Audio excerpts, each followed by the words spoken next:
प्रणाम गुरुजी, आपके चरणों में नमस्कार। मेरा नाम गुरविंदर सिंह है। गुरुजी, मैं पूछना चाहता हूँ, क्या कर्म बंधन होते हैं? अगर होते हैं तो क्या जी भुगतने पड़ते हैं? जैसे मेरे भाई की एज 36 है, उनकी आंख एक डैमेज हो चुकी है काले मोती के कारण, और दूसरी जो है 25% वाली विजन है। ठीक है, बच्चे काफ़ी छोटे हैं, लाख जतन करने पर भी कोई फ़र्क नहीं पड़ रहा है। ठीक है, तो गुरुजी क्या कोई विधि है जिससे इसको सही किया जा सके?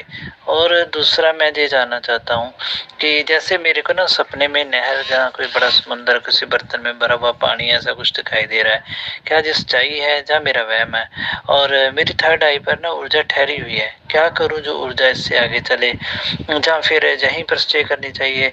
इसके बारे में बताइएगा। और क्या आंखों में पट्टी बांध कर करनी चाहिए, ये बताइएगा। थैंक यू सो मच गुरु जी। प्रणाम आपको।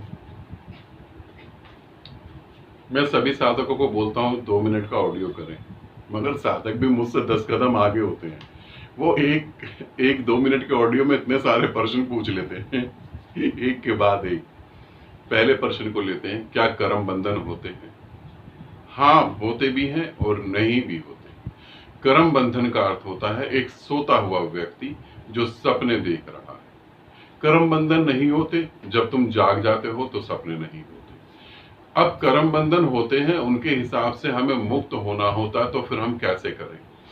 कर्म बंधन होते हैं,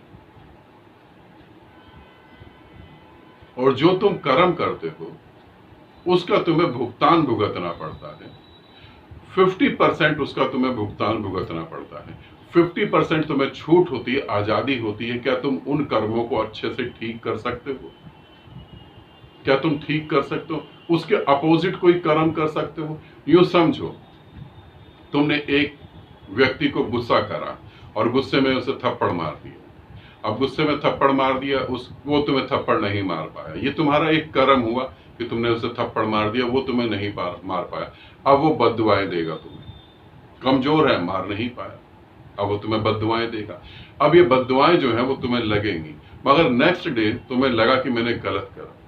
अब तुमने उसी व्यक्ति को जाकर एक गिफ्ट दे दिया और गले लगाया। तुमने कहा, माफ करना यार, मुझसे गलती हो गई, मैं थोड़ा गुस्से में आ गया था। अब वही व्यक्ति भी पछताएगा और वो कहेगा, परमात्मा जो मैंने कहा था ऐसा सच कभी ना हो।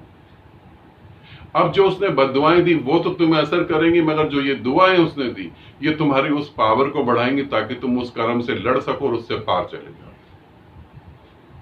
कर्म जब हम करते हैं तो हमें होश ही नहीं होता।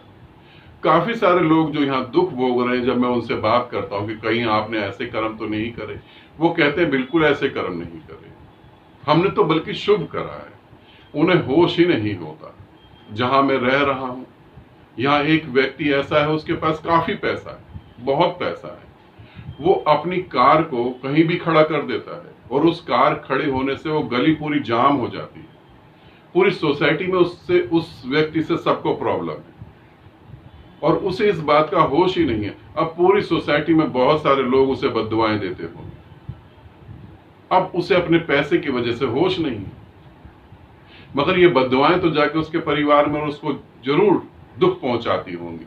अब उससे पूछो तो वो कहेगा, मैंने तो ऐसा कोई कर्म ही नहीं करा, मैं मंदिर में भी दान देता हूं, मैं भंडारा भी करवाता हूं, मैं ये भी करवाता हूं, उससे कुछ नहीं हो रहा। इसी तरीके से जब हम गलत कर्म करते हैं तो हमें उसका होश नहीं होता और फिर उसका हमें भुगतान भुगतना पड़ता है। फिर कर्म बंधन से मुक्त होने के लिए क्या करा जाए? फिर किसी गुरु का हाथ पकड़ो, फिर किसी जीवित गुरु का हाथ पकड़ो। वो तुम्हारे कर्म बंधनों से तुम्हें मुक्त करेगा, वो तुम्हारे कर्म अपने ऊपर ले लेगा, ऐसा मैं नहीं कह रहा।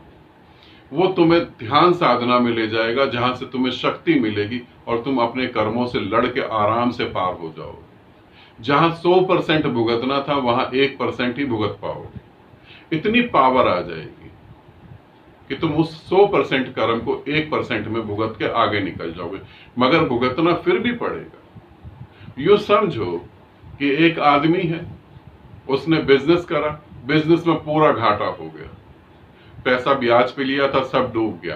अब उसको सिर्फ एक ही बात समझ आ रही कि मैं आत्महत्या कर लूं और कुछ भी नहीं बचा।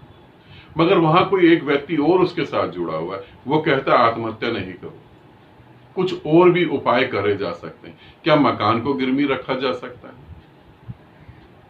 कुछ और उपाय करे जा सकते हैं। क्या कहीं से थोड़ा सा पैसा इकट्ठा करके किसी के साथ पार्टनरशिप करके फिर बिजनेस को स्टैंड करा जा सकता है? अब वो जो लॉस हुआ वो तो उसे भुगतना पड़ेगा, मगर वो आत्महत्या करने से बच गया, और उसके आत्महत्या करने से उसके परिवार पे क्या बीतेगा, वो परिवार भी अब बच गया। दुख तो होगा, मगर अब रास्ते कुछ और खुल गए। ऐसे ही जब तुम किसी गुरु के साथ जुड़ जाते हो और साधना से जुड़ते हो तो तुम्हारे जीवन में बहुत सारे रास्ते खुल जाते हैं। फिर पूछा है कि कोई ऐसी विधि है जिससे आंख की रोशनी ज्यादा अच्छे तरीके से हो जाए या ठीक हो जाए? ध्यान साधना में कोई भी ऐसी विधि नहीं है जो तुम्हारी खराब आंख को ठीक कर सके।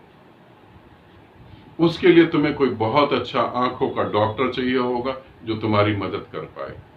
मैं तुम्हें झूठ बोल के नहीं कह सकता कि ये ध्यान की विधि कर लो, वो त्राटक कर लो या ये त्राटक कर लो, आंख की रोशनी ठीक हो जाएगी, कि योग आसन कर लो आंख की रोशनी ठीक हो जाएगी। मैं तुम्हें ये झूठ बातें नहीं बोल सकता। उस अंधविश्वास में मत फंसो। किसी अच्छे डॉक्टर से बात करो। हो सकता है जिससे बात करी हो उससे भी अच्छे डॉक्टर होंगे, तो कुछ ना कुछ उपाय हो सकता है। फिर तुमने पूछा क्या थर्ड आई पे ध्यान करते वक्त आंखों पे पट्टी बांधी जा सकती है? बिल्कुल बांधी जा सकती है। फिर एक और प्रश्न, मेरी ऊर्जा थर्ड आई पे ही रुक गई है, इसको मैं आगे कैसे ले जाऊं या थर्ड आई पे ही रोकूं? थर्ड आई से तुम परमात्मा को पूरी तरह देख सकते हो, तो पूरी तरह थर्ड आई पे रुके रहो और थर्ड आई पे ऊर्जा को बढ़ने दो। सहज ही ऊर्जा अपने आप क्राउन चक्रा की तरफ जाने लगेगी। जब ऊर्जा क्राउन चक्रा की तरफ जाने लगे तब 7 चक्रा मेडिटेशन कर सकते हो। अगर 7 चक्रा मेडिटेशन कर भी रखा है और तब भी ऊर्जा थर्ड आई पे रुकी है तो फिर थर्ड आई पे स्टे कर जाओ, रुक जाओ और थर्ड आई की विधि करते रहो। अपने आप ऊर्जा इतनी होगी कि क्राउन चक्रा पे वो गति करेगी और क्राउन चक्रा से जो है मोक्ष की तरफ चली जाएगी। ठीक है, तो फिर थर्ड आई पे स्टे करो। आनंदित रहो, सदा खुश रहो, सदा खुश रहो। और एक और प्रश्न तुमने पूछा है कि मुझे जो है नदी दिखाई देती है, बर्तन में पानी दिखाई देता है, उसका क्या है? क्या वो मेरी कल्पना है? नहीं, वो तुम्हारी पिछली साधना से जुड़ी हुई है। जब तुम पिछले जन्मों में साधना करते थे तो किसी बहती हुई नदी के साथ बैठ के साधना करते थे।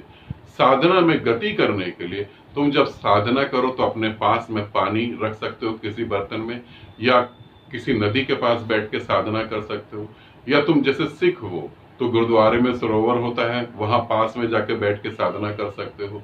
वो तुम्हारे लिए बहुत शुभ है। वैसे गुरुद्वारा तुम्हारे लिए सबसे ज्यादा शुभ होगा। एक तो गुरु का द्वार और दूसरा वहां सरोवर भी होता है, तो वहां पास बैठ के तुम जो है उस अमृत कुंड के पास बैठ के साधना कर सकते हो और तुम्हें बहुत अच्छी गति मिलेगी। ठीक है, आनंदित रहो, सदा खुश रहो। बहुत बहुत प्रेम आप सबको।